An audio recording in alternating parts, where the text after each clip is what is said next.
Halo, saya Zaki. Kali ini kita akan membahas tentang sosiologi hukum mengenai korupsi. Menurut KBBI, korupsi adalah penyelewengan dan penyalahgunaan uang negara, perusahaan atau sebagainya untuk kepentingan pribadi ataupun orang lain. Korupsi diatur di dalam 13 pasal UU nomor 31 tahun 1999 dan perubahannya yang kemudian dirumuskan menjadi 30 jenis-jenis tindak pidana korupsi. Ke-30 jenis tersebut disederhanakan ke dalam 7 kelompok tindak pidana korupsi, yaitu korupsi yang terkait dengan kerugian keuangan negara, suap menyuap, penggelapan dalam jabatan, pemerasan, perbuatan curang, benturan kepentingan dalam pengadaan dan gratifikasi. Korupsi menurut Van Dorn adalah hal yang tidak bisa dipisahkan dengan kekuasaan. Kekuasaan yang dimaksud adalah sebuah kemungkinan dalam mengejar tujuan seseorang atau sekelompok orang untuk membatasi jumlah pilihan bagi orang-orang atau kelompok-kelompok lain dalam menentukan sikap mereka. Kekuasaan yang dimaksud lebih pada kekuasaan yang dijalankan tanpa adanya aturan. Ilmuwan Donald R. Krasey mengatakan bahwa terdapat beberapa pola-pola yang terjadi ketika seseorang ingin melakukan korupsi. Beliau mendefinisikan pola-pola tersebut dengan nama teori Fraud Triangle atau segitiga kecurangan. Pola-pola tersebut antara lain tekanan, kesempatan, dan rasionalisasi.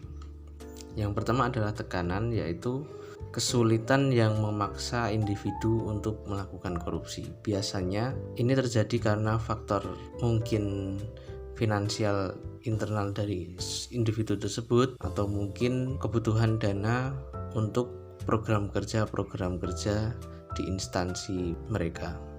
Yang kedua adalah kesempatan. Ketika individu memiliki suatu kekuasaan ataupun posisi di sebuah instansi ataupun di suatu sistem sosial, mereka akan cenderung merasa memiliki peran yang tinggi dan seperti merasa memiliki privilege untuk melakukan korupsi. Dan yang terakhir adalah rasionalisasi. Di sini rasionalisasi bukan untuk mendapatkan pilihan yang rasional dan juga realistis, tetapi rasionalisasi digunakan untuk pembenaran atas tindakan-tindakan korupsi individu tersebut.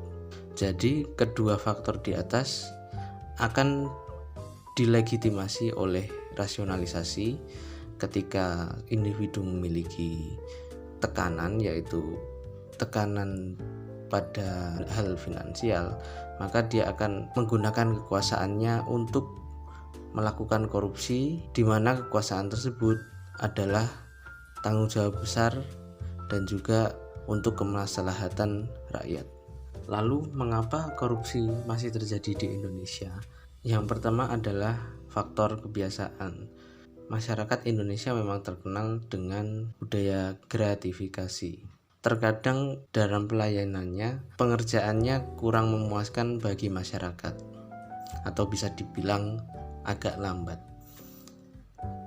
Ketika keterlambatan tersebut terjadi, maka masyarakat akan melakukan segala cara untuk mempercepatnya. Bagaimana cara mempercepatnya? Yaitu melakukan gratifikasi, memberi uang kepada instansi tersebut agar dipercepat prosesnya. Selanjutnya adalah perilaku menyimpang yang telah turun-menurun.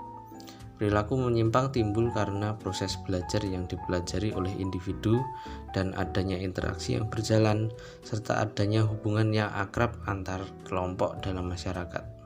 Dan yang terakhir adalah habitus dari masyarakat Indonesia.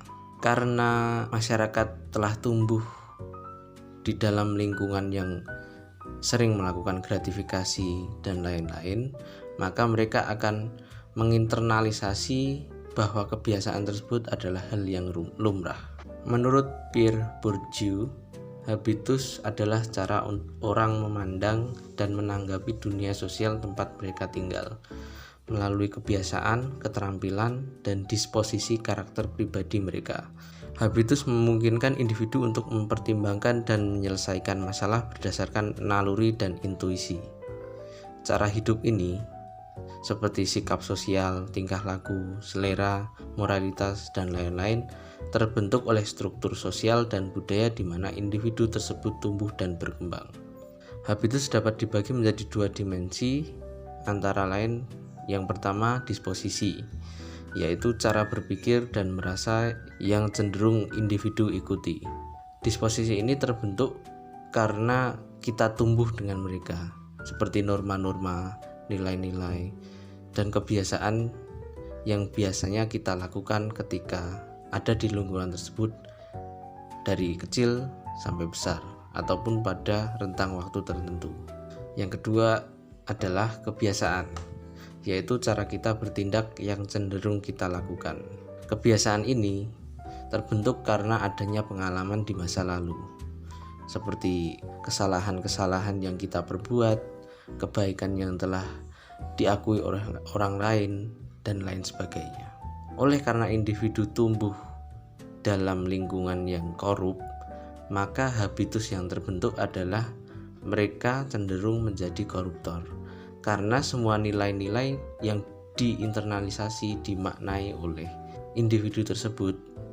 Korupsi adalah hal yang lumrah dan boleh dilakukan.